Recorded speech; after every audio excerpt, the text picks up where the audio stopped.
干嘴吧，吃吧，挥一挥吧，见面挥一份啊！啊，不要怕，看一看，看一看。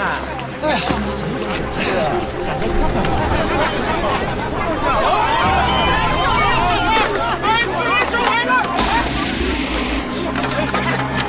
近日，韩江市滨海路西海段惊现无名尸块，引起社会各界广泛关注。针对此案，警方已迅速立案展开调查，被害人身份也已确认，死者陈某，女，31岁。目前，公安机关已将嫌疑人王某志抓捕归案，案件仍在进一步侦查中。你们还要问多少遍呢？你回答就可以。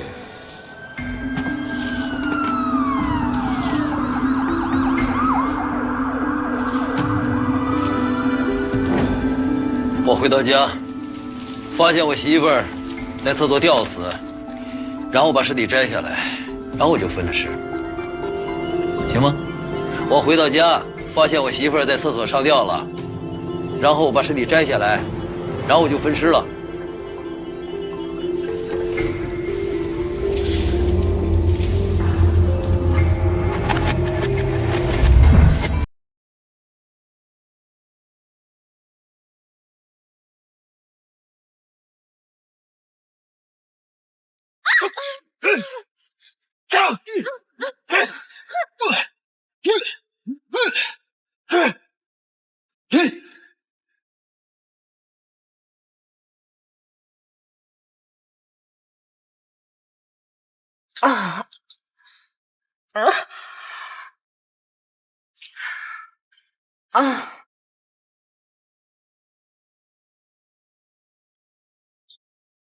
有意思。这要是推理有用，要检查技术人员干嘛呀？你谁呀？不是林兰，你这又捣鼓的哪出啊？你把这办公室弄得跟市场似的。这下午不是开会那个抛尸案吗？我推理一下行动轨迹。那行了，你别推理了，你赶紧把这收拾利索了啊！我给你介绍一下林远浩，你新来的同事，你呢带他去咱们技术处都走一走，你俩先相互熟悉熟悉。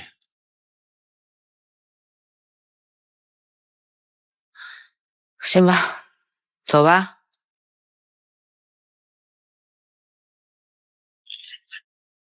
建州，我先过去了。去吧。哎，你这堆东西等我给你收拾吗？我回来收拾。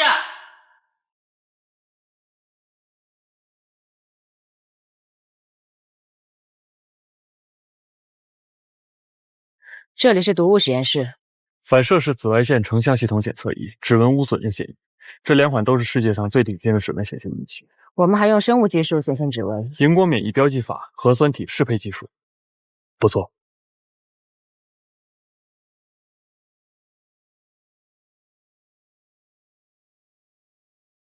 这里是法医实验室，负责人像你，3年以来全省技术大比武法医组冠军，外号江一刀，我姐妹儿。林兰，把你的朋友带出去。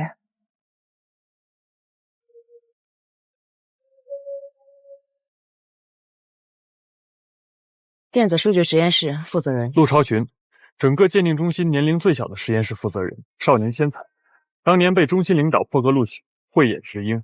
他应该还有个助手叫季晴晴。走了。幸会。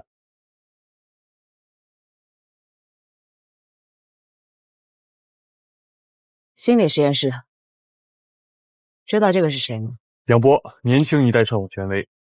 幸会。波波，村里来新人了啊。山峰大哥，刚才是谁啊？山峰大哥，那边是茶水间，这一块是主要技术人员的公共区，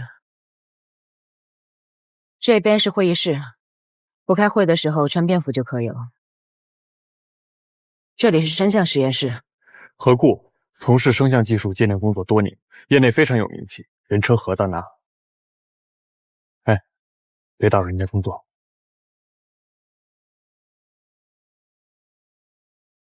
我们韩江市检察院司法鉴定中心包含了法医、心理、声像、电子数据、痕迹等几大实验室，而且我们还是全省最高规格的司法鉴定中心，拥有全国最顶级的鉴定设备，我来之前已经做过详细的功课了。那我先自我介绍一下，林兰毕业于政法大学痕迹学专业，从事痕检工作6年。毕业之后，进入韩江市公安局刑侦大队实习，再之后进入韩江市检察院司法鉴定中心工作。你全都知道了，还要我介绍干嘛呢？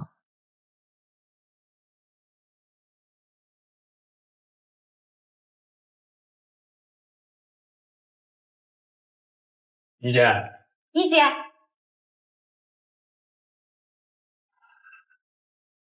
听说了没？验出带地人过来，长得还挺帅的，叫什么来着？有帅哥？是啊，有帅哥。怎么了？有故事？从实招来。如果推理有用的话，还要咱们检查技术人员干嘛？就是。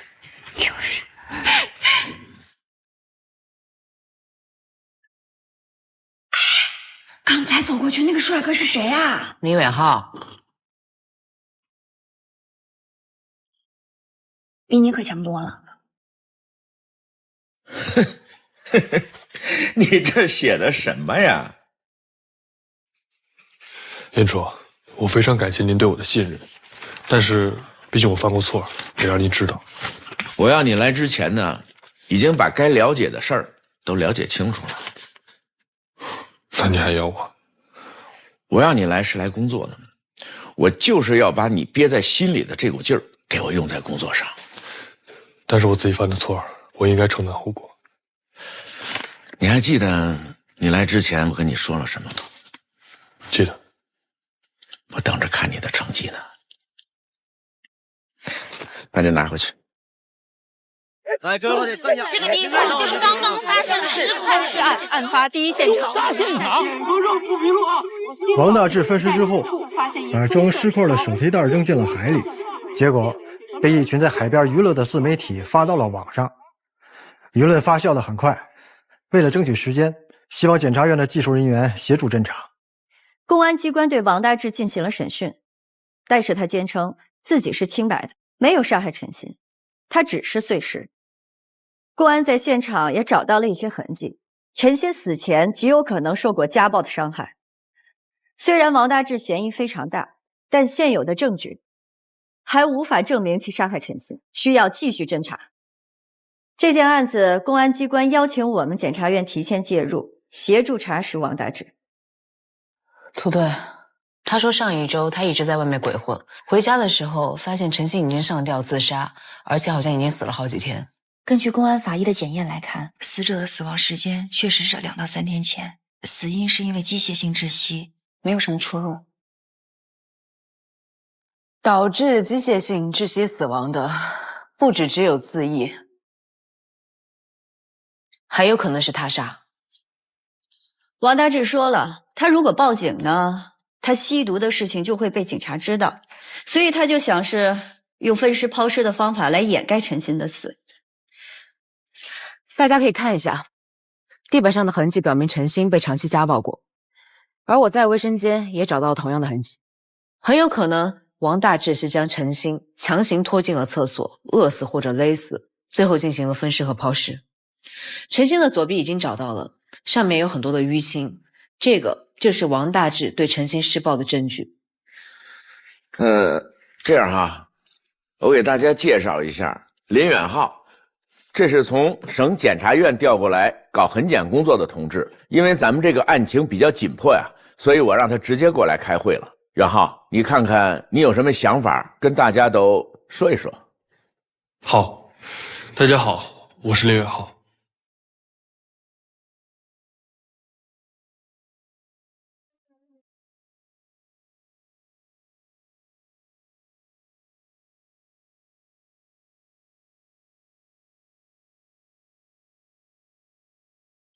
这些证据还不足，所以推理没什么用。没有推理怎么办？推理有助于推动侦查，可以怀疑一切，但是案情到了现在的阶段，需要的是证据。造成痕迹的可能性有无数种，如果我们不能找到证据的唯一性，那这案子就绝对经不起推敲。林兰，你回来坐。多听听大家怎么说啊。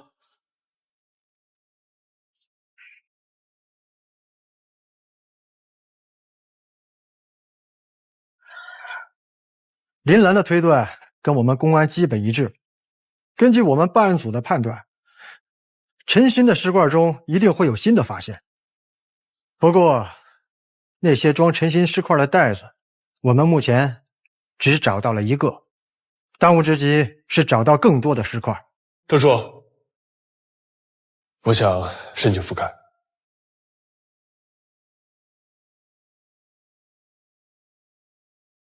好。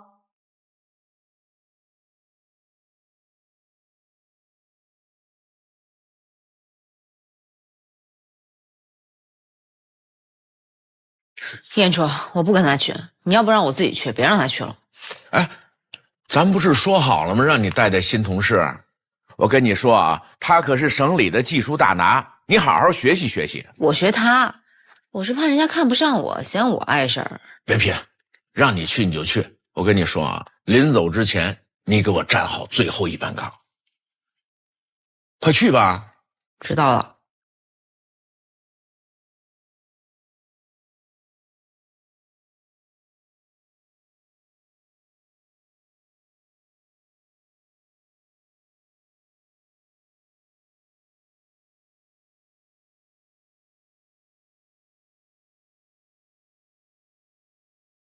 我和你一起去跑体检去。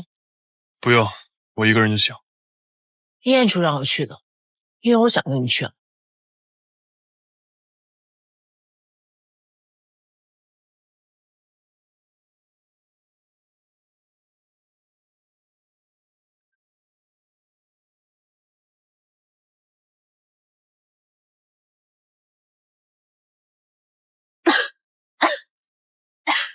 怎么还有土呀？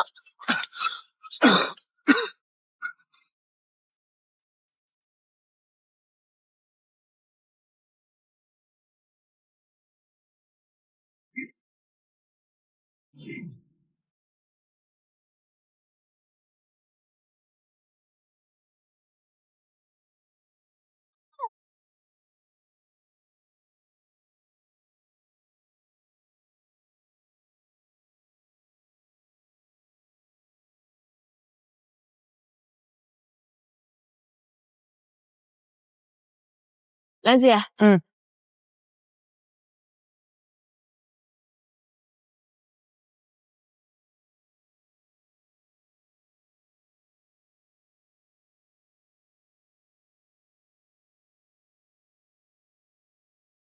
公安在这里已经找了1天1夜，继续找下去也很难发现尸块。我们应该去王大志家复查一下。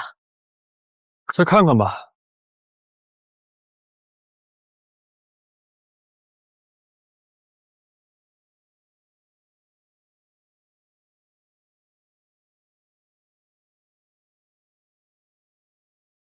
师姐，这么快就来了？站好最后一班岗呗。现在什么情况？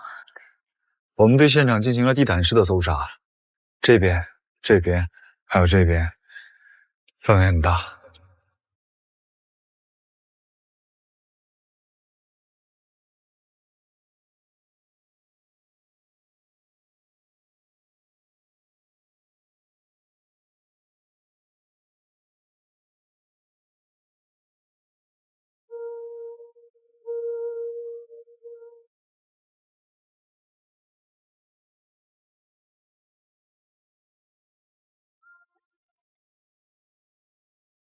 林兰，怎么样？赵楚，我想申请去王大志家复勘。别动什么歪脑筋了。我就在想，这个王大志他是不是……赵楚，咱们得排查一下城市里排海水的下水道。我们已经开始排查了，太多了。大哥，好几千个呢。我大概想到了几个。好，那小李，你负责安排，跟你们土队也汇报一下。好的，赵助。好，走吧。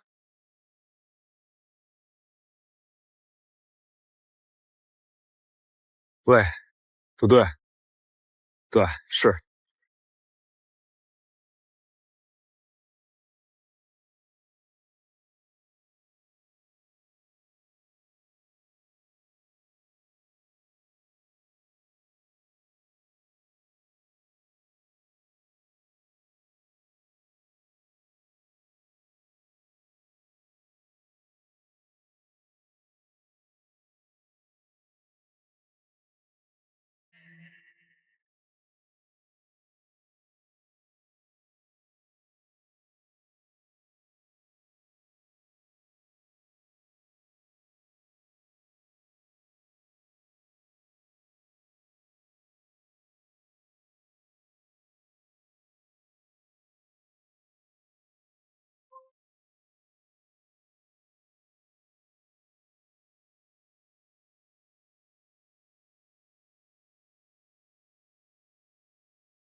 有情况！这边，来，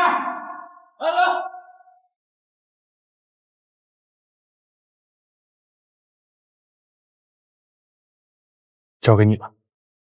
所有人都过来，我们这边有情况。过来，这边，来，袁浩，这次干得不错啊！林老师，给点提示。因为洋流啊，大自然的轨迹就像犯罪现场的痕迹一样，每年到这个时候，多多少少都会出现洋流的变化，就会出现城市地下水管反涌的现象。王大治抛尸的地点就离城市地下水出水口很近，离着最近的就是这儿。小周，要是没什么事的话，我先回技术处了。好，有情况随时跟我汇报。是。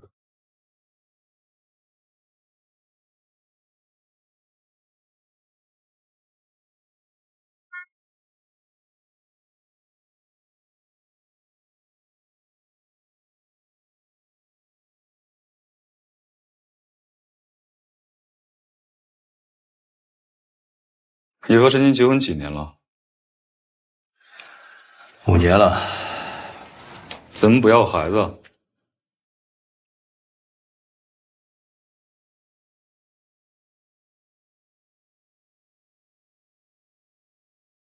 你知道陈鑫怀孕的事吗？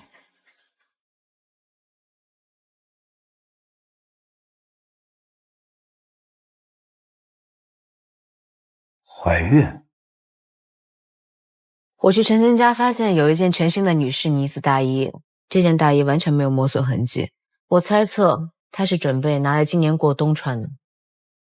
如果照你所说，他是在为几个月之后的事情做准备，那就不像是有自杀动机的人。不过这也不能就指向怀孕啊。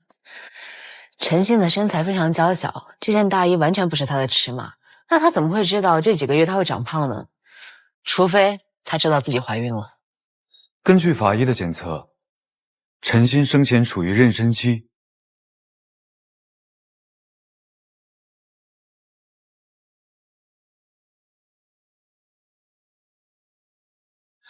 我操！而且我发现她把几双高跟鞋都擦得很干净，放进了鞋柜，而平时在门口穿的是2双平底鞋。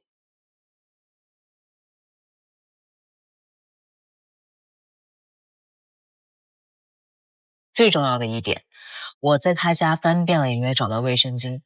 像这种女生常用的东西，家里应该是常备的，除非她这几个月根本就没有用，而且接下来的几个月她也不会再用，所以才没有买。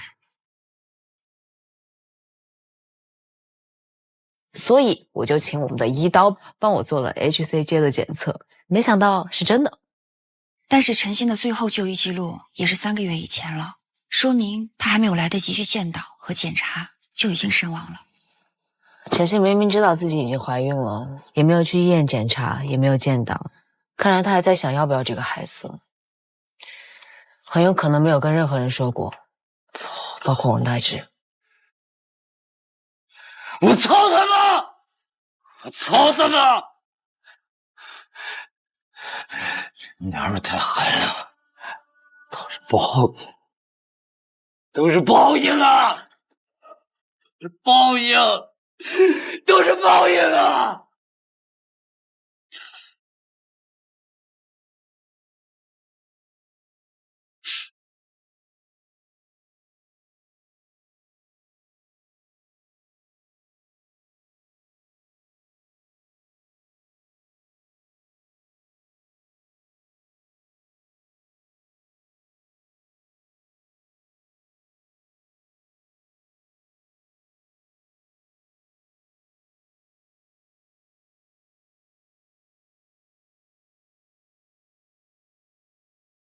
虽然王大治的情绪非常激动，但他依然坚称陈鑫是自杀的。赵叔，我想申请同步进行勘查和审讯。接下来要击碎王大治的心理防线，这个思路说不定真会有些突破。严川，哎，林兰，我正找你呢。我们先走了。我说谁让你申请勘查和审讯同步的？要抓住王大治口供里的漏洞，这可能是现在最有效的办法。申请也要照处申请。你是技术人员，不是检察官。你现在的本职工作是给检察官提供技术辅助。你是不是因为这个林远浩比你快了一步，自己有点着急啊？我有什么好着急的呀？大家都在等检验报告，谁先拿下来还不一定呢。行，好嘞。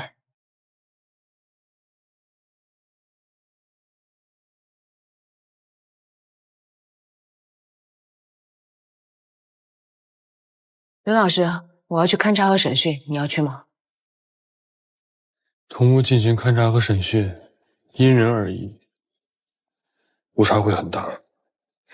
我倒是觉得这样可以找到王大治的破绽，总比大海捞针翻垃圾的要强吧。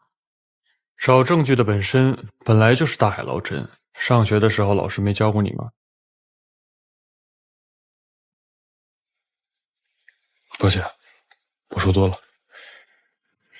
但是，同步进行勘查和审讯，本质的意义就在于嫌疑人的口供。如果一个说谎的人不知道自己在说谎，那真相就会被掩盖。你是连心理学一起否认了？我没有。心理学存在的意义就是为了证明人心是不可控的，但是证据永远不会失控。行，我不想跟你争了。我再问你一遍，你去不去？我要去。为什么？你不是怕嫌疑人说谎吗？找到真实的证据，就会击破谎言。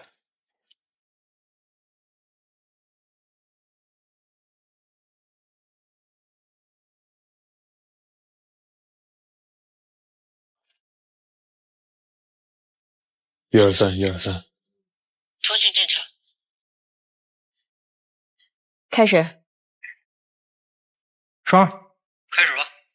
王大治，请你详细的陈述一下将陈鑫杀害的过程。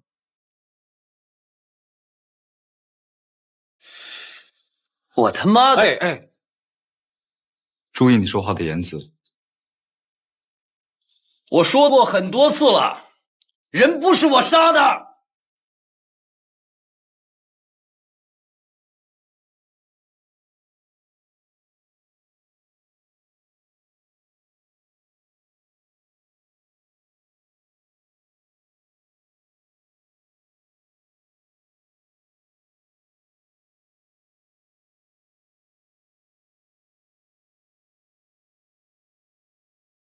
那你觉得他该死吗？以前我不觉得，但我现在觉得他该死。为什么？因为他杀了我的儿子。他个臭娘们！我切他的时候，我真应该注意点，说不定我还能见到孩子最后一面。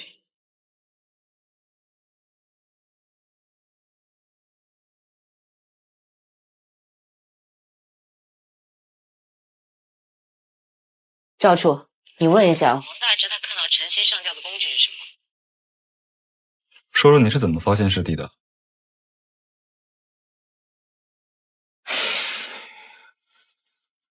我回到家，我要上厕所，就他妈看见他挂在那儿了，还吓了我一跳。用什么上的吊？吊环。绳子呢？一根旧皮带。谁的皮带？我的。根据陈鑫的身高是够不到屋顶吊环的。他踩了个凳子。看到尸体的时候，你注意到旁边凳子了吗？对，我看到了。那凳子被踹翻了。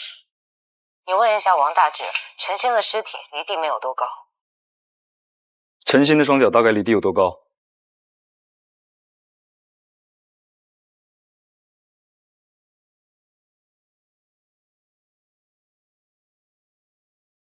房屋挑高2.58米，陈鑫的身高是多少1.65米。房屋挑高2.58米，陈鑫身高1.65米，吊环13公分。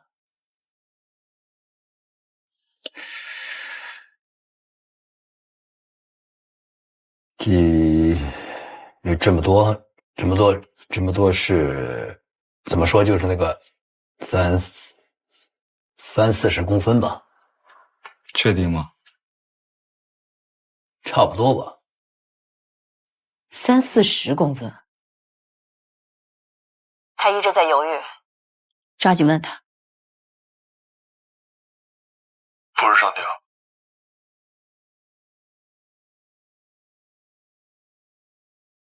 来，把你看到陈鑫自杀的现场画下来。对不起，我不会画画。那你说，我来画。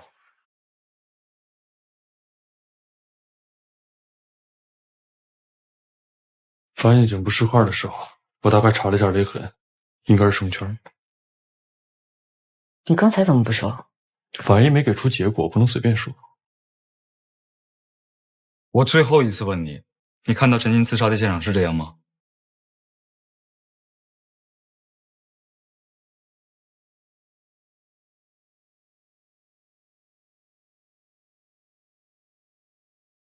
是。他撒谎，陈鑫不是自杀。陈鑫如果在这个吊环上用皮带自杀，双脚根本达不到这个高度。不，可能就10几公分。你确定吗？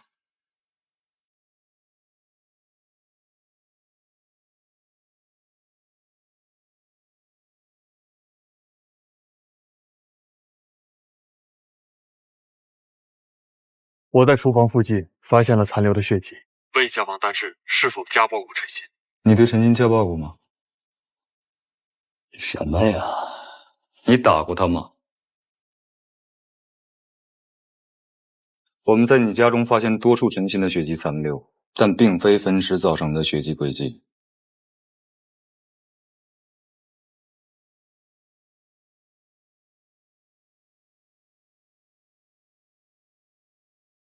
我一直有吸毒的毛病，还被送去过戒毒。陈鑫的娘们就是我老婆，她总想管我，所以你就打了她，对吗？就让她闭嘴，别他妈管我。你经常打她吗？也不是经常，就那么几次，反正我记不清了，看心情吧。你是怎么打的？操，打人还能怎么打呢？也会使用工具对吧？没有，我从不使用工具。你使用过工具对陈鑫家暴，是皮制品，对吧？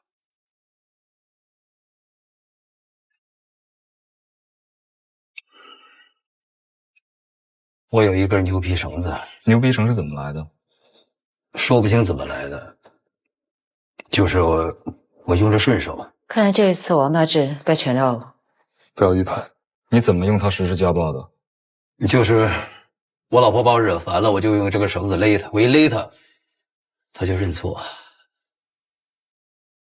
你最后一次勒她是什么时候？就是这次。但是我没杀她，我只是把她勒晕了，我没杀她。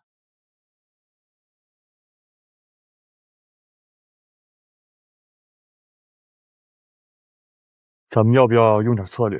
是吧？点赞。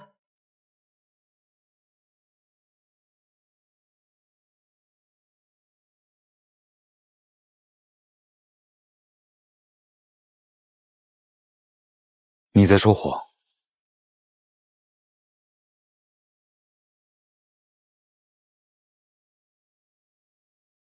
袁浩，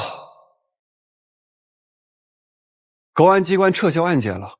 而且现在的赔偿款比原定方案要多得多。宋白宇，这个赔偿金和厂商得到的利润根本没法比啊！你们现在花了这些钱，就想息事宁人，这是钻了法律的空子，你知道吗？我为我的客户服务，这怎么是钻法律空子呢？这保健品根本就是假的，没有保健功效，你难道不知道吗？你我对保健品的认知根本就不重要，而且私下调解符合法律流程。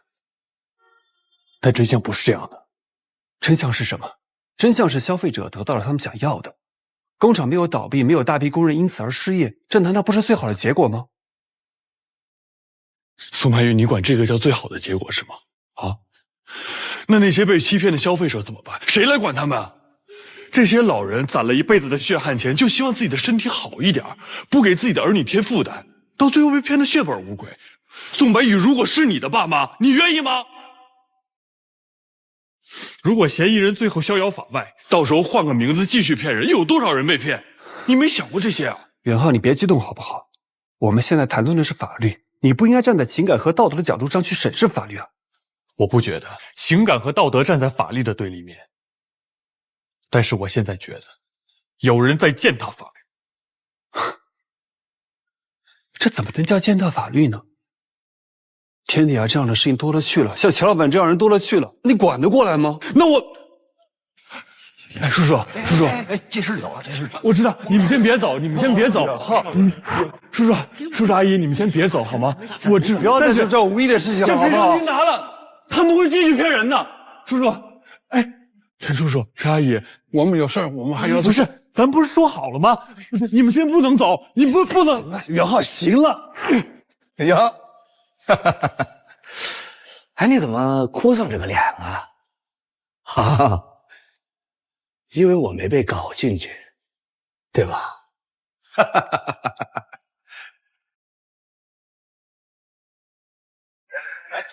大家还在这干嘛呀？散了吧。老板，不能这样，我们钱给你了，你拍拍良心，你也有父母，你这坑害我们老人。哎，等会儿，不能再害人了。你们家拿钱了吧？啊，你家拿了钱吧？你们都拿钱了吧？啊，调解书签了吧？我卖的是希望，你们买的是教训。我没在里边掺毒药，就已经很良心了啊！我告诉你们啊，你们这帮人吃土赚钱，你们都乐意，占了便宜就别卖乖了，滚蛋！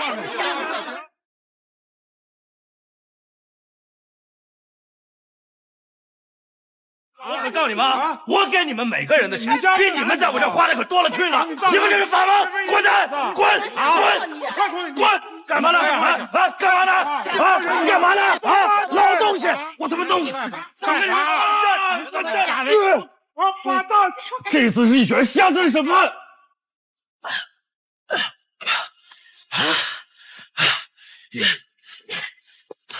好。检察官打人了啊！检察官打人了，都看见了啊！检察官打人了，我告你！你等着！我现在就打电话！你等着！你牛逼啊！